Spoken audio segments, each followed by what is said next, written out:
আশা করি তারা ভালো আছে, আমিও ভালো আছি। আজকে আমি আম্মু বাসায় আছি।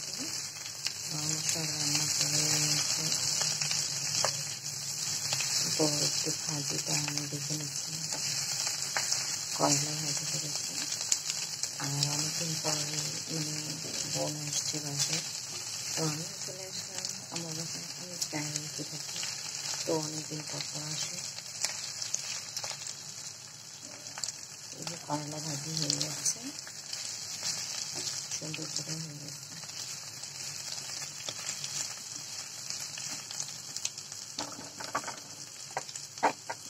ঢাকনা দিয়ে ঢেকে রয়েছে, কিছুক্ষণ পরে আবার করলাম। তো যে আম্মু ভিন্ডি তরকারি রান্না করেছে, অনেক ভালো মজা হয়েছে।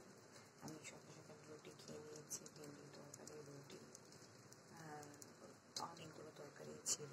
সব তরকারি খেলাম একটু একটু করে, খুবই মজা ছিল। এখানে যে ভাতটা তৈরি করে নিয়েছেন উনি দুপুরের জন্য, এটা হলো আলুর স্টুর তরকারি।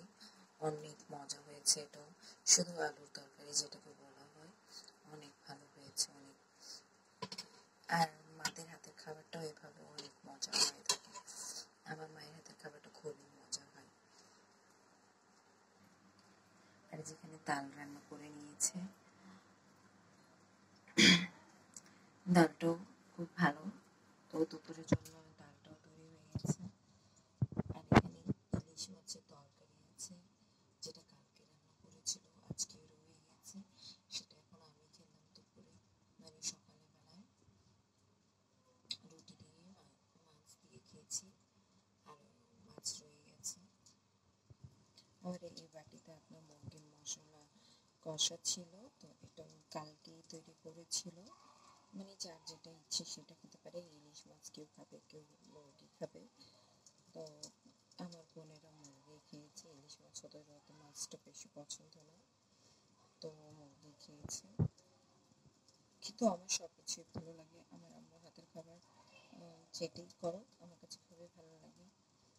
মায়ের বাসায় আসলে আমি একটু ওনাদের জন্য একটু কিছু দেখি না, করি না, কিন্তু আজকে একটু বললাম যে আচ্ছা ঠিক আছে, আমি তরকারিটা নেড়ে দিই। যেহেতু আম্মু আমাদের ছেলে মেয়েদের সাথে একটু খেলা করছে, তো আমি একটু নেড়ে দিচ্ছি। আর গলাটা একটু ভেঙে গেছে, কালকে প্রচুর জায়গা খেয়েছিলাম, আনারস, পেয়ারা এসব খেয়ে এখন গলাটা। আমার আব্বু অনেক কিছু এনে দেয়, যখন যেটা হয় তখন সেটা আইসক্রিম, কোল্ড কফি, পিজা এসব এখন একসাথে এতগুলো খাবার খেয়ে এখন আমার গলাটা পুরোটাই ভেঙে গেছে, সুন্দর করে কথা বলা যাচ্ছে না।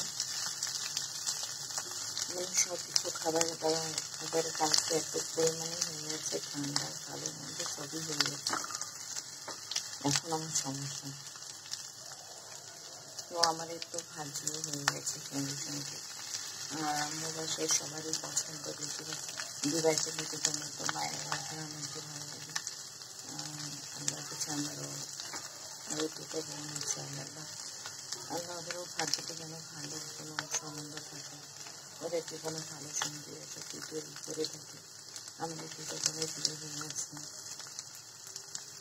বলছি মায়ের বাসায় আসলে কেমন লাগে, আগে একটা কিছু বলতে যায় না, যে মা বাবা ছাড়া মায়ের বাসায় আসে আমি না আসলে আমার তো একটুও ভালো লাগে। আমি সপ্তাহে একবার আসবো, হয়তো 1 ঘন্টার জন্য, একদিনের জন্য আমি অবশ্যই আসবো, অবশ্যই আসি। আমার ভালো লাগে না আসলে। আমার বাবা মাকে আমি নিজের চোখে দেখতে পছন্দ করি। এরকম অনেকেই ছেলে মেয়ে আছে, আমার অনেকেই আছে নিশ্চয়ই, যে আপনাকে বছরের পাশে থেকে দেখবেন। দুনিয়াতেই এরকম বাবা মাকে যারা দেখে না, শোনে না, তাদের মতো আমি বলবো এরকম সন্তান না থাকলেই ভালো। কারণ এসব সন্তানের জন্য বাবা মারা কত ত্যাগ করে, কত কিছু করে। শুধু বললেই হয় না, টাকা পয়সা থাকলেই হয় না। আমাদের মতো অনেক ছেলে মেয়ে আছে যে বাবা মায়ের আরামাইশ করে জীবন কাটিয়ে দেয়, কিন্তু একটা সময় অনেক বাবা মা আছে নিজে না খেয়ে না করে নিজের সন্তানদেরকে বড় পোষণ দিয়ে ভালো করে তৈরি করে শিক্ষিত করে তোলে। যখন ওরা বড় হয়ে যায় তখন বাবা মাদেরকে আর ভালো লাগে না।